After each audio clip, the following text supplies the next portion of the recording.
Interceptor. Correspondent Bob Simon was back in Israel for 60 Minutes this week, a place where he's no stranger. Are you more Life and Times of a Foreign Correspondent. Yes. 60 Minutes Overtime. Oh, yeah. CBS Yeah, News. it's Windows Internet Explorer window. Focus on. Bob. Thank you, Bob. Okay. They all say it the same way. Bob. Andy Court produced Bob's latest story. We like to go to a restaurant in Tel Aviv. It's kind of crowded, but we're going with Bob Simon. Oh, Bob? Sure. There's always room for Bob. I think he's sort of a celebrity there. I mean, he's lived the history in a way that few of us have. They left when the North Vietnamese came into the area. Fresh off a reporting stint in Vietnam, Bob started covering Israel in 1973. Men wounded by war on their way home. And he's been on the story ever since. This is Israel's most advanced position on the southern front. There's news all the time, but the basic conflict between the Israelis and the Palestinians has been the same for decades. It's as simple as the conflict gets. Who owns this land? Who belongs here? In 1977, Bob moved to Israel to cover it full-time. Joel Bernstein was his bureau chief. First of all, he looked so dashing. I mean, he was the epitome of a foreign correspondent. He was brave. He would go places where you probably shouldn't have gone. What did you make of the place when you first got there? Well, there wasn't all that much happening.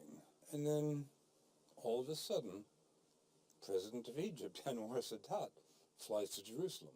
And El Al steps are being wheeled up to a plane bearing the words, the Arab Republic of Egypt. Will miracles never cease? Which was one of the 2 or 3 biggest stories I've ever covered. There's just about the right amount of breeze this morning to bring the flags alive, the flags of Egypt and Israel. But it wouldn't be breezy for long. In the late 1980s, the Palestinian uprising known as the Intifada began, and Bob's assignment got more uncomfortable. Soldiers and teenagers were playing catch with tear gas grenades. And tear gas is so unpleasant. If the Intifada had lasted a week, it would have been exciting. But it went on for months. Just never ended. Young rock-throwing Arabs were chased up a steep and rugged hill by Israeli soldiers. One day, Bob and his camera crew were on the West Bank when they filmed a brutal beating, a scene that would change the way the world saw Israel. We were there with a cameraman whose hobby was filming birds. So he had a camera with a very long lens. The Israelis had no idea that we were filming them. And the Israelis put up with the Palestinian boys and just beat the hell out of them. This seemed cold, deliberate, methodical. It went on for 40 minutes. This piece of video really went viral all over the world. And the Israelis looked terrible. It was a humiliation for them that they could be that inhumane. There was security around my house because we were getting so many threats. The Israelis were very unhappy. But somehow, reports like this didn't hurt Bob's access to the political establishment. He regularly played tennis with Prime Minister Yitzhak Rabin. Rabin was, I think, a real patriot and a wonderful man and a great soldier. He was a terrible tennis player. Bob and his wife often played doubles against the Rabins. Whenever we won, he would say, "Shalom, goodbye." But whenever he won, he would invite us over for coffee, and he would tell me stuff. I'd be drinking black coffee, he'd be drinking Black Label. So the trick was to lose. In 1995, Bob got the call. Rabin had been shot. I did know him personally, and we spent a lot of time together. So I was devastated. Today, Tel Aviv's largest square was invaded by sadness. Sadness beyond words. I mean, the whole thing was tragic. We covered his funeral live. He said what he believed, and he expressed his feelings towards people as he felt them. You know, there aren't that many foreign leaders who are household names in America, but Yitzhak Rabin was one of them. After Rabin was killed by a Jew, Israel was in a state of confusion. Maybe a week after the assassination of Rabin, they took the assassin, this Jewish guy, and took him back to the scene of the murder. Israeli police wanted him to walk and talk them through the murder. And it was chilling, seeing this guy without an ounce of remorse. He was given back the same Beretta he used that night. He pulled the gun and shocked the crowd by showing just how close he'd come to the back of Yitzhak Rabin.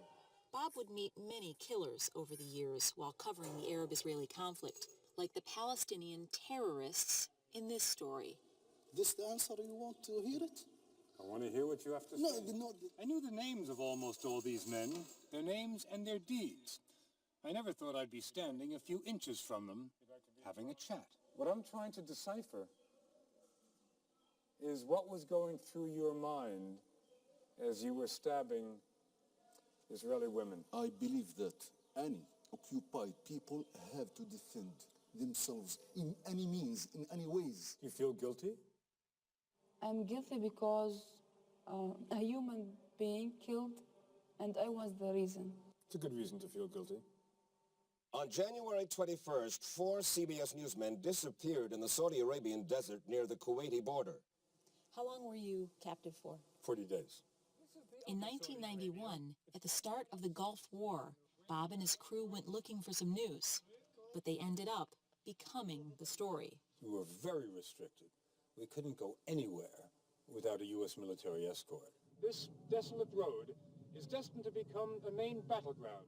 It's an occupational hazard of being a foreign correspondent. And the best ones did cross those borders, but that time it didn't work for him.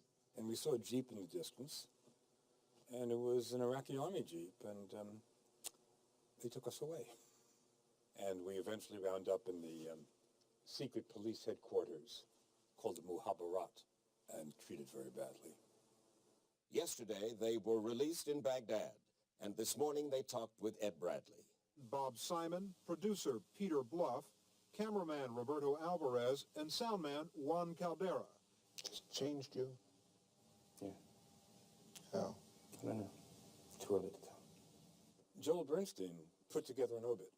Because I'm a superstitious guy, and I kind of knew that if I did this, if I put in the work, it would never make air, and Bob would not be executed. When I walked into the newsroom at CBS for the first time, several months after I'd been freed, Bernstein handed me the tape and said, "Here's your obit."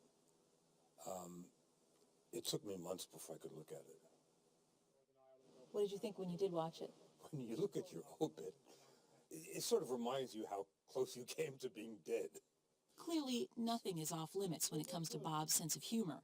Humor is what saves you. General, call me a fool. No, I won't. And we saw that trademark wit when we asked Bob for some wisdom on the Middle East conflict, a story he's been covering for 40 years. What you have here is the whole of Israel practicing its national sport. Bob pointed us to a report he once did on Matcott, Paddleball, basically, but so much more. a game played on the beaches of Israel. There's no scoring, and they'd be hitting the ball ferociously at each other. It was sort of a metaphor. The amount of aggression, the amount of noise, and it drives you crazy. No rules, no winners, and it never ends. Recording